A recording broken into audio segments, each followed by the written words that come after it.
Hello my lovely viewers, welcome back to my channel life with Sanjukta. আর আমি চলে এসেছি আবারও একটা নতুন ভিডিও নিয়ে।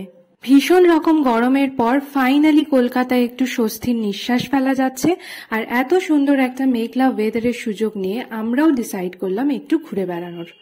কোথায় যাচ্ছি, কি করছি সেটা জানার জন্য তো ভিডিওটা শেষ অবধি দেখতেই হবে। দুপুরের লাঞ্চ সেরে ফ্রেশ হয়ে রেডি হয়ে নিয়ে আমরা বেরিয়ে পড়লাম কলকাতার একটি ফেমাস টেম্পল মা শ্যামা সুন্দরী মন্দিরের উদ্দেশ্যে। নামতে হবে Sukhia street bus stop. Calcutta homeopathic medical college and হসপিটালটিকে ডান হাতে রেখে পাশ থেকে এরম একটা সরু গলি দিয়ে ঢুকে যেতে হবে সোজা।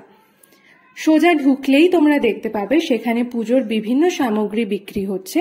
আর ঠিক তার পাশেই রয়েছে একটি সরু গলি। এই গলির ভিতর ঢুকলেই কিন্তু তোমরা মন্দিরটি পেয়ে যাবে। আজকের দিনটা ছিল শনিবার আর মন্দিরে বেশ ভিড় ছিল, তো আমরা অল্প কিছুক্ষণের জন্য একটু লাইনে দাঁড়িয়েছিলাম। তারপরে এখানে পুজো দেওয়ার জন্য একটি আলাদা ঘর আছে, যেখানে তোমরা যা যা প্রসাদের জন্য কিনে এনেছো সেগুলো পুজোর জন্য দিয়ে দিতে পারবে, সঙ্গে দক্ষিণাটিও দিয়ে দিও। এবার তাহলে করে নাও মায়ের দর্শন।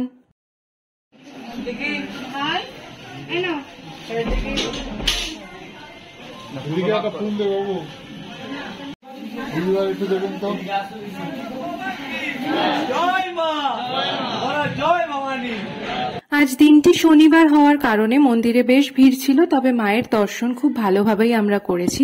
সঙ্গে অঞ্জলি দিয়ে মায়ের পুজোও করেছি।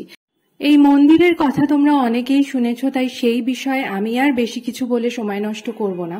শুধু মন্দিরে আসার জন্য তোমরা ট্রেনে আসো বা বাসে আসো, তোমাদের সুখিয়া স্ট্রিট নামতে হবে। আর সুখিয়া স্ট্রিট নামলে কিন্তু তোমরা এমনিই বুঝে যাবে কিভাবে মন্দিরে যেতে হবে। দর্শনের পর একটু পেট পুজো করার জন্য আমরা চলে এসেছি হাতিবাগান মোড়ে পুরনো কলকাতার একটি ফেমাস রেস্টুরেন্ট মালঞ্চতে। শুনেছিলাম এখানের ফিশ কবিরাজি খুব ফেমাস, তাই সেটা অর্ডার করে দিয়েছি। এই এত বড় কবিরাজিটার প্রাইস হচ্ছে মাত্র 80 টাকা, আর দাম অনুযায়ী খেতে কিন্তু ভালোই। এছাড়াও আমরা অর্ডার করেছিলাম ফিশ ফিঙ্গার, তার সঙ্গে মাটন কষা, মাটন দো পেঁয়াজা এবং তার সঙ্গে ছিল পরোটা। মেনুতে পরোটা বলে লেখা থাকলেও এগুলো কিন্তু ছিল বেশ বড় আকারে ভেজে দেওয়া লুচি। এবার আসি ফুড রিভিউতে।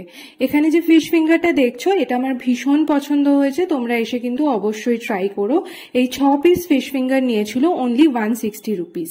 তোমরা যদি এখানে এসে খুব ভালো টেস্টি খাবার এক্সপেক্ট করছো, সেটা কিন্তু ভুল করবে। এখানে এসে যেরম প্রাইস তোমরা পে করছো সেই অনুযায়ী কিন্তু প্রপার একটা খাবার তোমরা খেতে পারো। নর্থ কলকাতার এত পুরনো একটি রেস্টুরেন্টে খাওয়ার মজাটা বেশ অন্যরকম, তাই তোমরা অবশ্যই ট্রাই করো। পেট পুজো শেষ, বাড়ি ফিরে ফ্রেশ হয়ে নিলাম। আর ফ্রেশ হওয়ার পর কিছু ফ্রেন্ডস এসেছিল বাড়িতে, তাই সবাই মিলে বসে বেশ একটু গল্প করছিলাম, মজা করছিলাম। নিজের ভিডিওটা তো এইসব পাগলামো দিয়ে একটু করেই ফেলেছিলাম, তবে বাকিদের ভিডিওটা তুলতে আমি ভুলে গেছিলাম। निकलो गंदे लोग। हमारी गाड़ी नहीं निकलती है। আজ তবে এই অবধি, দেখা হচ্ছে পরবর্তী ভিডিওতে। Bye bye.